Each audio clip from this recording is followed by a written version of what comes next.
अगर आप बिगिनर्स हैं और ज्वार के फुलके नहीं बना पाते हैं तो इस वीडियो को देखने के बाद आप बिल्कुल एक्सपर्ट हो जाएंगे। इस तरह से बिल्कुल मुलायम ऐसे ज्वार के फूले फूले फुलके बनाने के लिए ज्वार के इन फुलकों को आप सफ़र में भी कैरी कर सकते हैं या फिर लंच या डिनर में कुछ हल्का फुल्का खाना चाहते हैं तो ये जो ज्वार की बनी हुई पौष्टिक रोटी होती है जो गेहूं के रोटी के मुकाबले बहुत ज़्यादा न्यूट्रिशियस होती है, आप इसे ज़रूर ट्राई करिए। सो हे गाइस, मैं हूं अर्चना जैन और द क्वीन ऑफ किचन में आपका स्वागत है। इसे बनाने के लिए एक बहुत ही खास ट्रिक होती है जिसकी वजह से आपके फुलके बिल्कुल पतले पतले फूले फूले और नरम बनेंगे। तो इसके लिए सबसे पहले हमें कढ़ाई रखनी है गैस पर गर्म होने के लिए और अब इसमें ऐड करना है पानी। चलिए, अब यहाँ पर हमने लिया है ज्वार का आटा। जितने फुलके आपको बनाने हैं उतना आटा ले लीजिए और बस उतना ही हमें यहाँ पर लेना है पानी।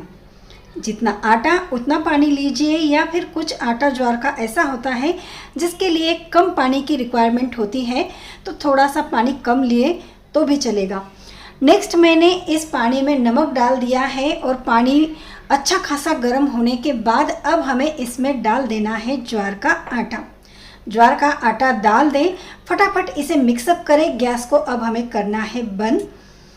देखिए, ज्वार के आटे में ग्लूटेन नहीं होता है इसलिए उसमें चिकनाहट कम होती है और इसी वजह से इसके फुलके बनाना थोड़ा सा मुश्किल है डायरेक्टली अगर हम गेहूं के आटे जैसा इसका आटा लगाते हैं तो।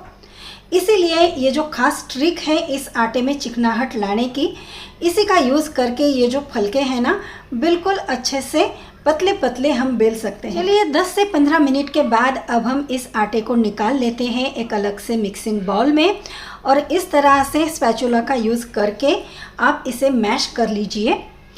मिश्रण अभी काफ़ी ज़्यादा गर्म है तो हाथों को चटके लग सकते हैं, इसलिए मैं स्पैचुला का यूज़ कर रही हूँ। बाद में जस्ट थोड़ा थोड़ा पानी यूज़ करने के बाद हमें इसे बिल्कुल अच्छी तरह से मलना है, मसलना है और एकदम चिकना डो इसका तैयार हो जाएगा और ये प्रोसेस बहुत ही ज़रूरी है। सो देखिए, यहाँ पर हमारा चिकना डो बिल्कुल तैयार हो गया है।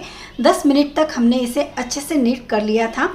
चलिए, अब जितने छोटे या बड़े आपको फुलके बनाने हैं उस साइज़ में आप एक छोटा सा डो इसका तोड़ लीजिए। तो एक बड़े नींबू के साइज़ जितना मैंने इसका डो तोड़ लिया है। अब इसे डस्ट करेंगे आटे के साथ। डस्ट करने के लिए मैंने ज्वार का ही आटा लिया हुआ है, हाथों से थोड़ा सा फ्लैट करेंगे। ज़्यादा आटा लेने की ज़रूरत नहीं है और बस अब हल्के हल्के हाथों से हमें इसे बेलना है। तो जितना पतला पसंद करते हैं उतना पतला आप इस रोटी को बेल सकते हैं। और देखिए, इसके किनारों में बिल्कुल भी क्रैक्स नहीं आ रहे हैं, मतलब हमारा जो डो है ना बिल्कुल अच्छी तरह से इसे हमने नीट कर लिया था, इसी वजह से इसमें बिल्कुल भी क्रैक्स नहीं आएंगे। वैसे अगर आप जनरली ज्वार की रोटी बनाते हैं तो ठंडे पानी का यूज़ करते हैं और उसी वजह से ये जो आटा है बिल्कुल भी चिकना नहीं बनता है तो आप इसकी पतली पतली रोटी बेल नहीं पाते हैं। सो देखिए, तवा हमारा गर्म हो चुका है और गर्म तवे के ऊपर मैंने बेली हुई ये जो रोटी है या फुलका है इसे डाल दिया है। नीचे की साइड हल्की सी सेक जाए तब हम इसे एक ही बार पलटेंगे और पलटी हुई ये जो पहली वाली साइड है ना, अब हमें इस साइड को डायरेक्टली गैस के ऊपर सेंकना है तो आपका जो फुलका है बिल्कुल बढ़िया सा इस तरह से फूल जाएगा, बिल्कुल गुब्बारे के जैसा। बस ध्यान रहे कि ये जो फुलका है कच्चा ना रहने पाए, इसलिए दोनों साइड से अच्छा सा इसे सेंक लें। अब आप चाहे तो इसके ऊपर घी भी अप्लाई कर सकते हैं या फिर इसे किसी सब्जी के साथ ऐसे भी सर्व कर सकते हैं। इसी तरह से और मैं बाकी के भी तैयार कर लेती हूँ। फिर से एक मैं आपको यहाँ पर बनाकर दिखाऊंगी। तो छोटा सा डो ले लीजिए, उसे डस्ट कर लीजिए, हल्के हल्के हाथों से गोल गोल पतला पतला बेल लीजिए। एक ही साइड सेंकने के बाद इसे हमें इस तरह से गैस पर सेंकना है। दोनों साइड से अच्छी तरह से फूलने तक सेंकिए। इस तरह से बनाएंगे तो आपके भी ज्वार के फुलके मेरी तरह ही गुब्बारे जैसे फूलने लगेंगे। और चाहे तो इसे गरम गरम सर्व कर सकते हैं या फिर ये जो फुलके हैं ना, अगर आप इसे सवेरे बनाकर शाम में भी खाएंगे तो ये बहुत ही स्वादिष्ट, बहुत ही टेस्टी लगेंगे। इसका जो टेस्ट है और भी बढ़ जाएगा। चलिए, आप जल्दी से चैनल को सब्सक्राइब कर दीजिए, बेल आइकॉन के ऑल बटन पर क्लिक करके।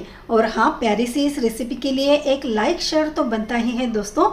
और अगर आप कुछ प्यारा सा कमेंट करेंगे तो मुझे और भी अच्छा लगेगा और मोटिवेट होकर मैं इसी तरह से सभी रेसिपीज़ आपके लिए शेयर करती रहूँगी। तो सोरगम फुलके या फिर ज्वार के फुलके आप ज़रूर ट्राई करिए और आपको रेसिपी कैसी लगी इसके बारे में मुझे ज़रूर कमेंट करके बताइए। तो फिर से मिलेंगे ऐसे ही नेक्स्ट रेसिपी के साथ, तब तक के लिए बाय और थैंक्स फॉर वॉचिंग।